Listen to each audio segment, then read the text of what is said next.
Hey there, comic book fans. I'm John Andersen, and I just watched episode 21 of The Flash. It was pretty damn good. We get a better understanding of the Speed Force. We have a metahuman seemingly coming back to life, and it's directed by the one, the only, Kevin Smith. Now, for those of you who aren't aware, Kevin Smith is a huge comic book and movie fan, and a huge fan of The Flash, and a perfect person to direct an episode. Now, I want to take this moment to plug Kevin's YouTube channel. I'll leave a link on the screen right now, or in the description below.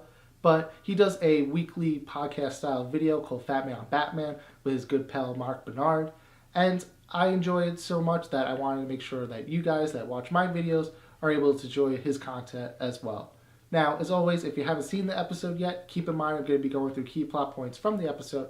So if you haven't seen it, here is your spoiler warning.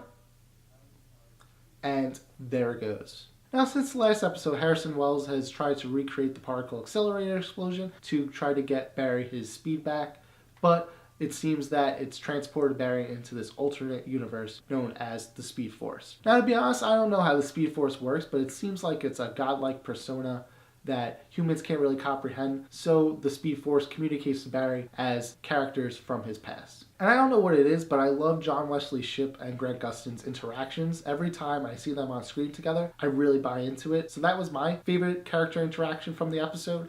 But I am aware that most people will probably find Barry's interaction with his mother, Nora, to be the most interesting, which I can't deny. Now it seems in order for Barry to get his speed back, he has to get over the death of his mother, guilt that's been weighing him down since the beginning of the show. And since the Speed Force is kind of like this godlike being that seems to believe in predetermined destination for speedsters, I think Barry needs to go through this transition in order to defeat Zoom. Meanwhile, when Barry's trying to literally catch his speed, back at home, it seems that the particle accelerator has rebirthed one of the past metahumans, Tony Woodworth, aka Girder, who has a zombie-like appearance and an obsession with Iris, which was a fun little side plot that didn't really have anything really of note.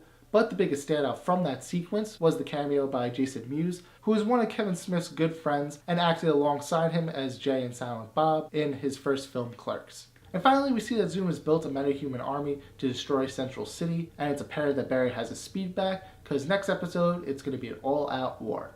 So that's my thoughts on episode 21. If you guys like this video, be sure to share and subscribe. Follow me on Facebook at John Ryan Andersen, or on Instagram and Twitter at The Comic Look. And remember guys, as always, comics do deserve a second look.